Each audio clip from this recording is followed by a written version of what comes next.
안녕하세요. 김종승입니다.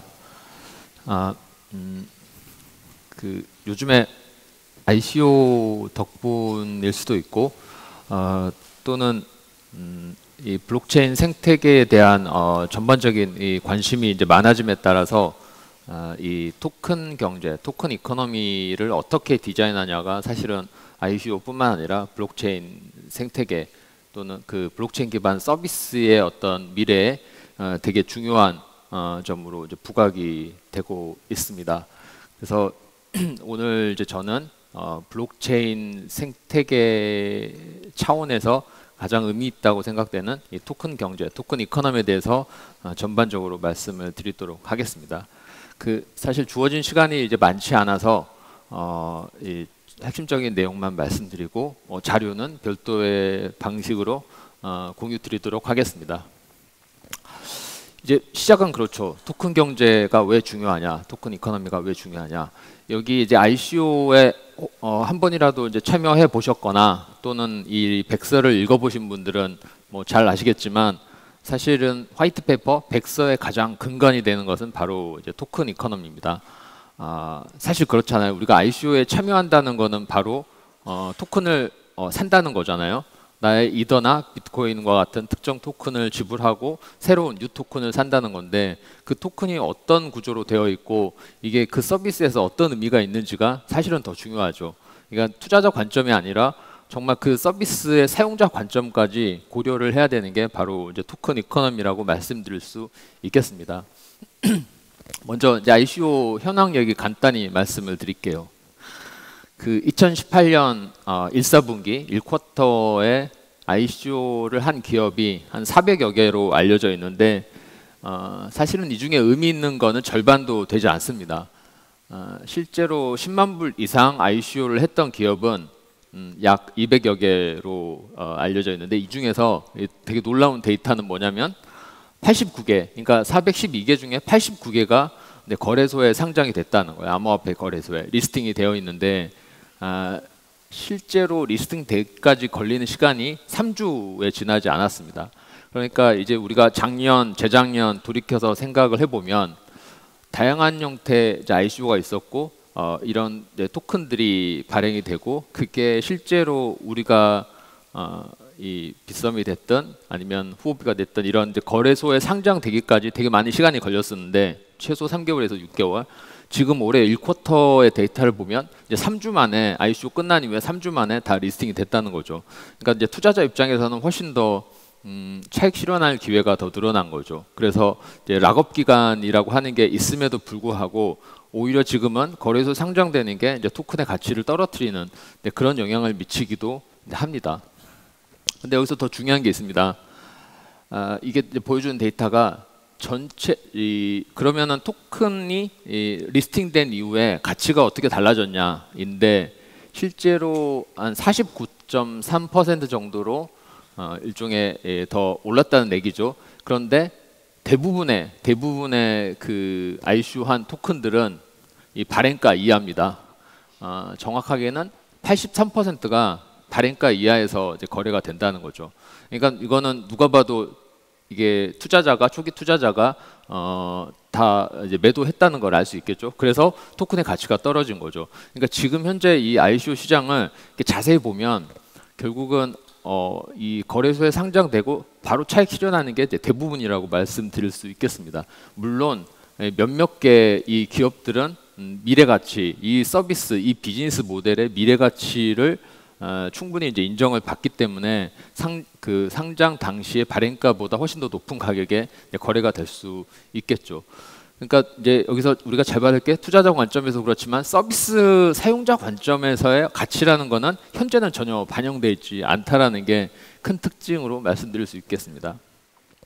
그래서 이 기업들 400여 개 기업 중에 절반이 10만 불 이상이고 이제 89개가 리스팅이 됐었는데, 이 기업들이 어떤 토큰이었냐를 이제 분석을 해보니까 아직까지는 역시 65.8%는 다 이제 서비스 토큰입니다.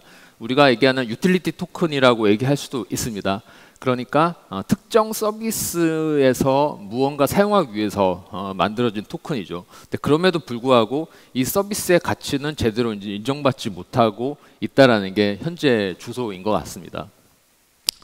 자, 여기까지 놓고 보면 근데 ICO가 과거와는 달리 훨씬 더 이제 체계를 잡아가고 있는, 물론 아직까지는 제도권 내에 진입했다고 말씀드리기는 어려울 것 같습니다.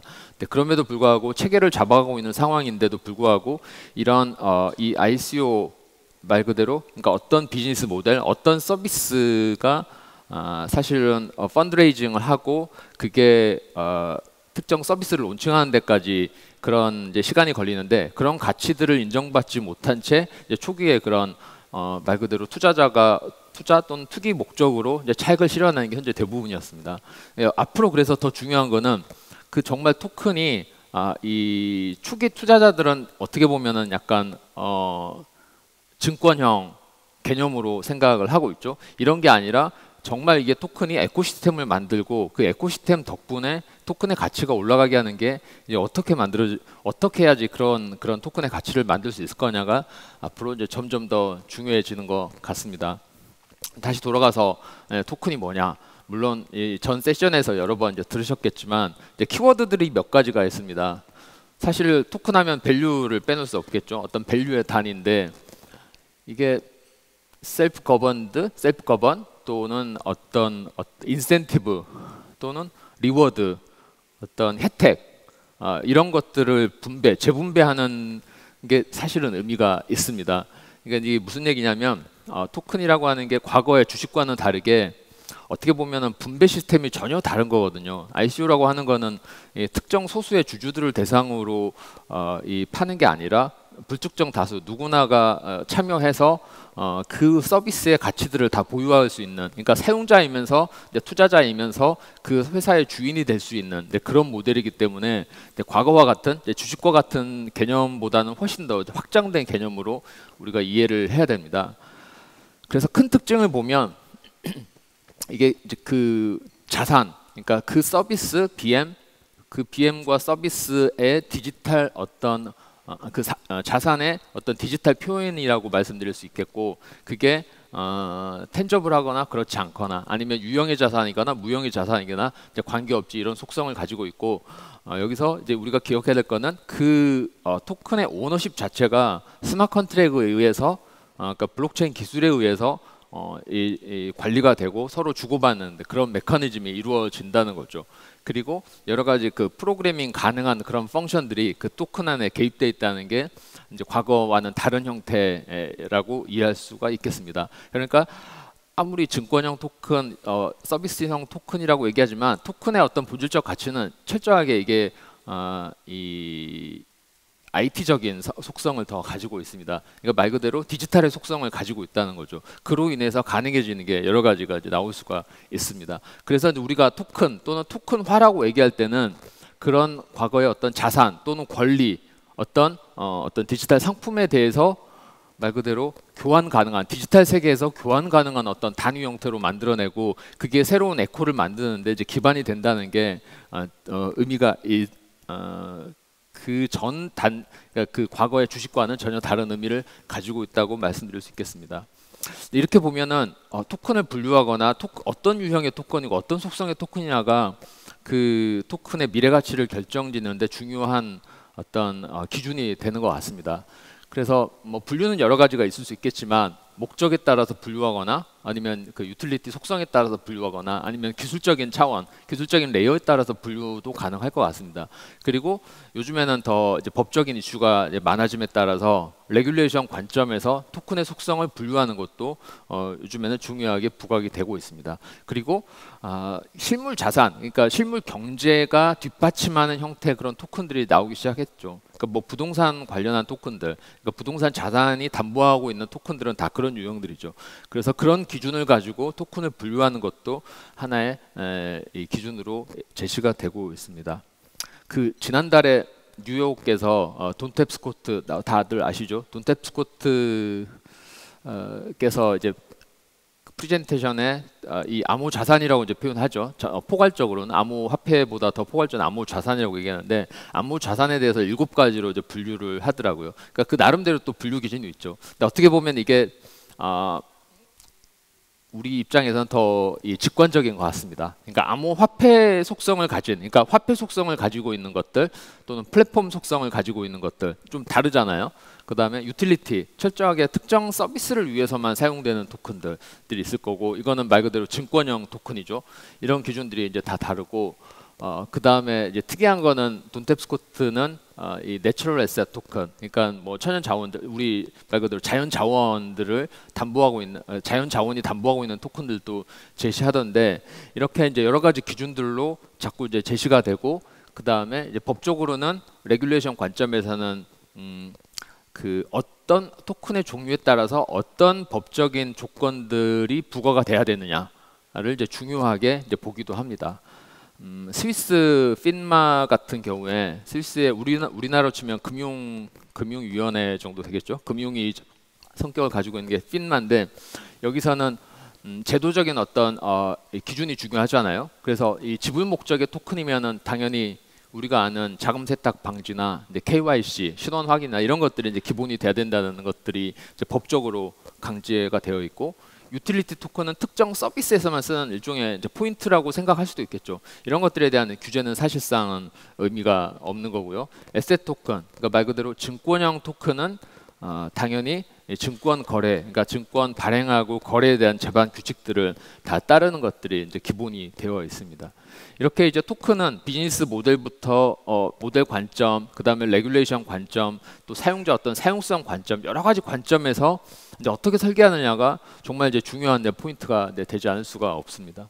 또 최근에는 올해 화두 중에 하나가 그 가치 안정형, 그러니까 가치 고정형, 말 그대로 스테이블 토큰, 스테이블 코인에 대한 어떤 니즈가 이제 많아지는 거죠. 왜냐하면은 지불 목적으로 쓸 경우에 이 토큰의 가치가 변동성이 극심할 경우에는 사실은 우리가 뭐 일상생활에서는 쓸 수가 없잖아요. 또는 어떤 디지털 상품을 사거나 아니면은 온라인에서 뭔가 거래할 때 그런 토큰을 사용하기가 어렵게 됩니다. 그래서 대안으로 나온 것들이 이제 스테이블 토큰인 거고, 스테이블 토큰은 사실은 이것도 설계하기가 쉽지 않아요. 한 단계만 내려서 들어가 보면 이게 말 그대로 피아트 머니, 그러니까 우리 법정화폐가 담보하고 있는 토큰을 만드는 것도 하나의 방법이고, 그러니까 예를 들면 달러에 패깅하는 거죠. 그러니까 이 USDT가 전형적으로 이제 그런 형태인데, 이거는 1 USDT, 1테더는 1달러다. 이렇게 가치를 고정시키는 방법이 있을 텐데, 이것도 이 피아트 머니의 변동성을 어떻게 또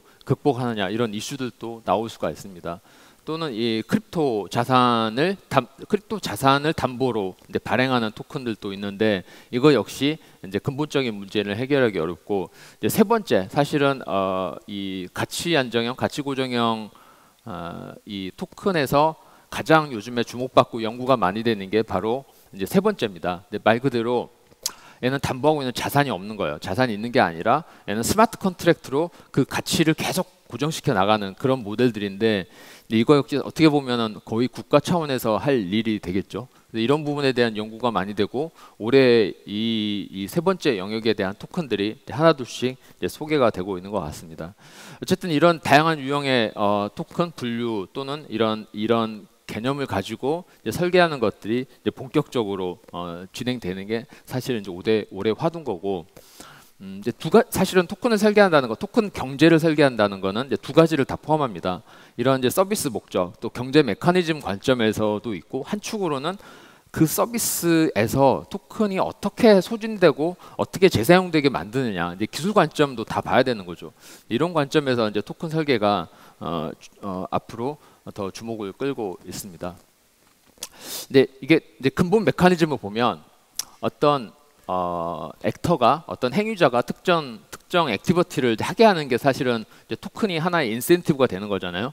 그 넓게 보면은 토큰 이코노미라고 하는 건 토큰 생태계인 거고, 토큰 생태계에 참여를 시키는, 그러니까 여러 행위자들이 토큰 생태계 참여를 유도하는 그런 기본 메커니즘이 바로 토큰 이코노미에 담겨야 되는데, 그런 인센티브 구조는 어떻게 보면은 그런 액티비티, 이 참여자, 그러니까 토큰 생태계 참여자들이 많아짐에 따라서 그 생태계의 컨센서스가 계속 유지되는, 그러니까 그 생태계의 신뢰가 이제 강화되는 이제 그런 역할들을 해야 됩니다.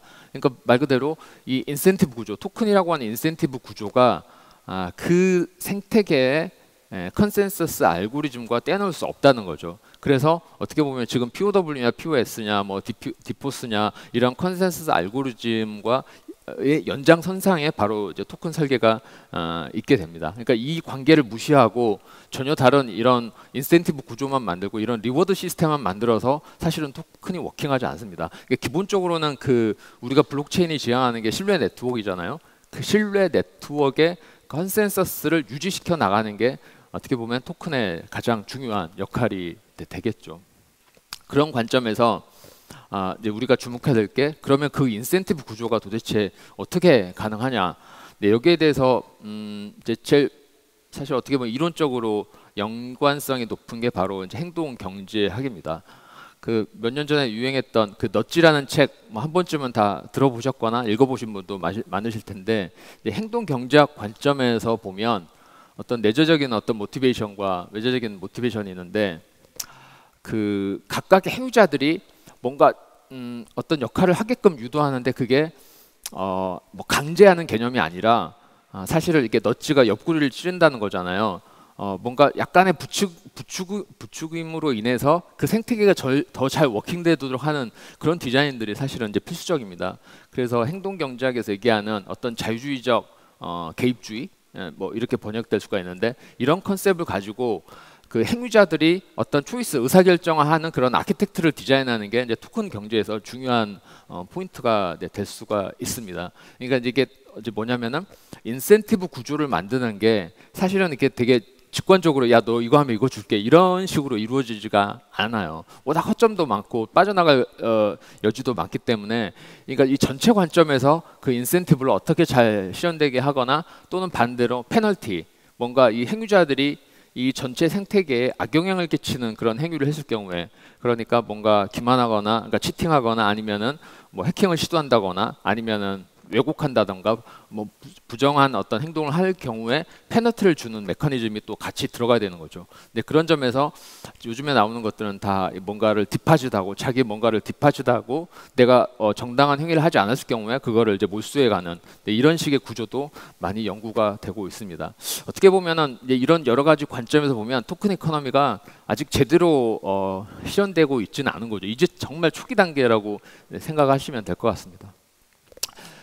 자, 그래서 우리가 이제 주목해야 될 거는 뭐냐면은 토큰이 결과가 아니에요. 이게 가치가 얼마나 되고 내가 얼마를 투자 이 관점이 아니라 이건 하나의 유인책인 거죠. 토큰 자체는 유인책인 거고 중요한 거는 그런 뭔가 순환적인 그런 생태계를 만들기 위한 하나의 이네이블러인 거죠. 그다음에 이 이네이블러를 어떻게 설계하냐가 우리가 지향하는 이제 블록체인 기반의 컨센서스 네트워크 또는 어떤 신뢰 네트워크 그 위에서 돌아가는 여러 가지 블록체인 기반의 서비스가 계속 자기 확대되고 재생산될 수 있는 그런 메커니즘을 만드는데 가장 이 중요한 트리거가 이제 된다는 거죠. 여기까지 이제 토큰의 기본 개념을 간단히 이제 말씀드렸고 사실 또 투자자 관점에서는 그럼 얘 가치가 얼마나 될까? 근데 또 궁금하잖아요. 그래서 토큰 밸류션에 대한 여러 가지 또 모델들도 등장을 하고 있습니다. 물론 이것도 이론적으로는 아주 그 초보적인 단계여서 지금 사실 토큰 이코노미 전문가라고 말하시는 분도 계시지만 정말 이론적으로는 허점이 많아요. 연구해야 될 게 되게 많고 그래서 몇 가지만 간단히 제가 이제 소개해드리도록 하겠습니다. 사실 다 잘 아시죠? DCF는 DCF 방식으로 토큰을 가치를 다 매기진 않아요. 예측하진 않아요. 근데 여기서 이제 두 가지 측면이 있는 것 같습니다. 이제 보니까 토큰 밸류에이션 할 때 기존의 전통적인 그 투자자, 그러니까 VC 입장에서 밸류에이션하는 여러 가지 모델들이 있어요. 그걸 가지고 평가하는 게 하나가 있는 거고, 그거는 토큰을 사실은 시큐리티로 보는 거죠. 그러니까 주식 같은 증권 같은 어떤 자산으로 보는 거죠. 그래서 그런 관점에서 뭔가 밸류에이션하고 예측하는 모델들도 있고, 또 한축으로는 토큰이라고 하는 게 화폐잖아요. 화폐 속성을 일부 가지고 있습니다. 그러면은 화폐 경제학 관점에서 이걸 예측하는 그런 모델들도 있습니다. 그러니까 뭐 우리한테 제일 친숙한 게 화폐 수량설이죠. 이런 관점에서 접근하고 있는 게 있는데 이 두 가지 다 하나의 토큰이 여러 속성을 가지고 있기 때문에 A라는 모델을 가지고 분석하면 되고 B라는 모델을 가지고 분석하면 더 맞지 않고 또 그렇게 단정적으로 얘기하기가 어렵겠더라고요. 그래서 이런 DCF 모델도 되게 제한적으로만 이제 사용될 수 있는 거고요. 그 다음에 또 이제 이거는 전체 이 프로덕션 하는데 얼마가 들어갔냐 가지고 추정하는 건데 사실 이런 모델들이 나와 있긴 하지만 이거는 이제 비트코인과 같은 이제 몇몇 개 토큰, 그러니까 이게 프로토콜 토큰이냐 아니면은 시큐리티냐 아니면 유틸리티냐에 따라서 좀 다른 메소돌로지가 더 우선적으로 고려되는 것 같습니다. 그래서 이런 모델도 적합하지 않고 현재까지는 제일 많이 활용하고 있는 게 이제 바로 우리가 잘 아는 이제 화폐 수량설에 입각한 그런 MV는 PQ 이제 모델입니다. 이거는 이제 크리스 버니스케라고 하는 뭐 VC죠, 일종의 투자자가 자기가 나름대로 이 모델을 만든 건데 이게 사실 화폐 수량설이 나온 게 100년이 됐잖아요. 100년이 됐고 그 사이에 우리가 잘 아는 30년대 케인즈에 의해서 되게 많은 공격을 받았고 그게 60, 70년대 다시 그 화폐 통화주의자들에 의해서 모델이 더 견고해지긴 했지만 이 자체적으로 되게 많은 한계를 가지고 있습니다. 근데 그럼에도 불구하고 우리가 이제 이론적으로 기댈 게 별로 없기 때문에 이런 모델을 쓰는데 간단히 말씀드리면은 어떤 서비스, 그러니까 이거 가치를 어떻게 그런 밸류에이션하느냐, 어떤 내가 새로운 어떤 비즈니스에 진입한다고 했을 때 그 비즈니스 전체 시가총액이 얼마냐, 시장 가치가 얼마냐, 그 중에 내가 몇 퍼센트를 할 거냐, 뭐 이런 접근으로 갑니다. 그랬을 경우에 내가 발행하는 화폐가 얼마면 화폐 가치가 나오겠죠. 근데 그렇게 해서 계산하는 그런 방식들이 쓰이기도 하는데 이거 역시 다 근본적으로 이 V, 벨라시티라고 하는 것들에 대한 이제 정의 자체가 너무 일방적이어서 요즘에는 많은 한계를 가지고 있는 것 같습니다. 그래서 대안으로 나온 게 그 알렉스 에반스가 좀 이 앞서 얘기한 MV는 PQ 모델의 문제점들을 지적하고 이제 다른 제안들을 제시했는데 이거는 뭐냐면 어떤 토큰에 보유하는 기회비용과 거래비용들을 다 반영을 하는 거예요. 이거 역시 또 우리가 토큰을 그러면은 1년에 얼마나 소진하냐에 대한 또 되게 획일적인 기준을 가지고 가기 때문에 이거 역시 되게 제한적으로만 현재는 활용이 되고 있습니다. 이제 이거 이외에도 이제 최근에는 이건 올해 나오는 이제 페이퍼들인데 우리가 이 증권 상품 중에 파생 상품을 밸류에이션 할 때 블랙숄츠 같은 그 리얼 옵션 모델들을 쓰기도 합니다. 그래서 많이 쓰고 있는데 그런 모델을 이 암호화폐 밸류에이션에 활용을 하는 거죠.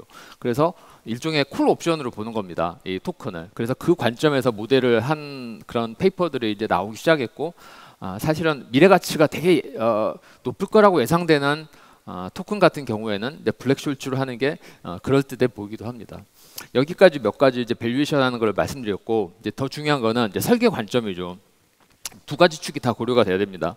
그런 인센티브 구조를 만드는 이제 게임 티어리 측면 이 하나가 있고 하나는 이제 메커니즘 디자인인데 어떻게 보면 그 토큰 이코노미 설계에서 가장 중요한 거는 전체 에코시스템에 여러 각각의 플레이어들이 여러 인센티브 구조를 가지고 어떤 행위를 했을 경우에 이게 전체 최적화 관점에서 이제 의미가 있어야 되는 거죠. 이게 말 그대로 그러기 위해서는 각각의 요소들을 전체적으로 시뮬레이션 할 수 있는 그런 모델들도 이제 많이 요구가 됩니다. 그래서 이 부분은 토큰 엔지니어링 이라고 표현하기도 하고 이거는 이제 최적화 디자인하는 그런 메서더를 가지고 이 전체를 구상하는 것들이 요즘에 많이 일어나고 있습니다.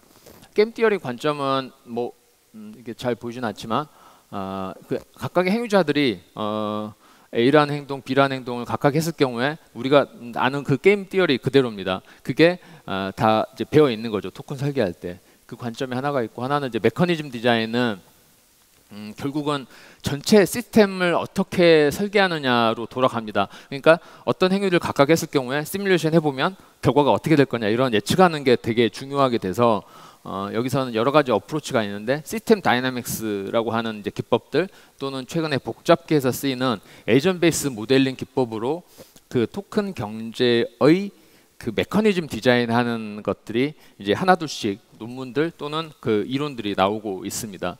그러니까 이거는 좀 다르게 얘기하면 토큰 경제할 때 어떤 행위자가 환경과 주고받는 그런 관계들을 다 변수들을 가지고 어떤 그러니까 행위자들이 각각이 어떤 행동을 했을 때 그걸 수치화해서 이 결과를 계속 만들어 보는 거죠. 왜냐하면은 이걸 전체 시스템 다이나믹스는 이 전체 구조를 가지고 하기에는 되게 어렵거든요. 그래서 철저하게 에이전트 중심이고 바텀업 중심의 이런 시뮬레이션 모델을 가지고 내가 토큰의 어떤 여러 가지 이 토큰을 활용하는 그런 행위자들이 어떤 행동을 하는 건지를 밑에서부터 전체적으로 이제 모델링 해보는 것들이 중요하게 부각되고 있고, 아무튼 저희 회사에서도 많이 연구하고 있는 게 이런 모델을 가지고 어떻게 전체를 디자인하느냐입니다.